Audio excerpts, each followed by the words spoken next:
कोणीतरी खूप छान आणि कमालची गोष्ट सांगितली आहे. हरवून जिंकण्यात एक वेगळीच मजा असते. रडून हसण्यात एक वेगळीच गोडी असते. आणि हार हीच तर आयुष्याचा एक भाग आहे. कारण हरल्यानंतर जिंकल्याचं समाधान काही औरच असतं. ही गोष्ट आहे द होप एक्सपेरिमेंट, म्हणजेच आशेचा प्रयोग. 1950च्या दशकात हार्वर्ड युनिव्हर्सिटीचे एक प्रसिद्ध शास्त्रज्ञ आणि प्राध्यापक कर्ट रिच्टर यांनी एक प्रयोग केला जो संपूर्ण जगात प्रसिद्ध झाला. त्यांनी एक काचेत जार घेतला, त्यात पाणी भरलं आणि मग उंदीर घेतले. एका उंदराला त्यांनी त्या पाण्यात सोडलं. उंदीर थोडा वेळ पोहत राहिला आणि काही वेळातच तो थकून गेला आणि बुडून गेला. मग त्यांनी दुसऱ्या उंदरावर प्रयोग केला. पुन्हा एक नवीन जार घेतला, त्यात पाणी भरलं आणि दुसऱ्या उंदराला त्यात सोडलं. पण सुमारे 15 मिनिटांनंतर जेव्हा तो बुडायला लागला तेव्हा कर्ट रिच्टर यांनी त्याला बाहेर काढलं. त्याला पुसलं, त्याची काळजी घेतली, थोडं वेळ त्याला शांत ठेवलं आणि मग पुन्हा एकदा त्याच उंदराला एका नवीन पाण्याच्या जारमध्ये टाकलं.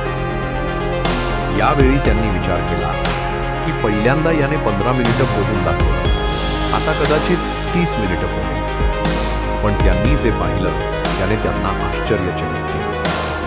तो उंदीर 15 मिनिटं नाही, 30 नाही, 1 तास नाही, 2 तास नाही, तब्बल 60 तास पोहत राहिला. थकला नाही, बुडला नाही.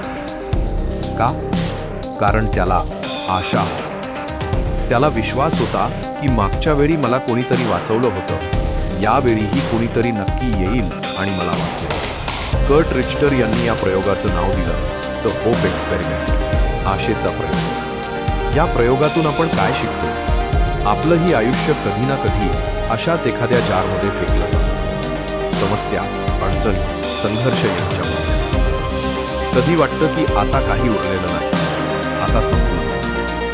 पण जर आपण त्या पहिल्या 15 मिनिटातच हार मानली तर आपली कहाणी संपली.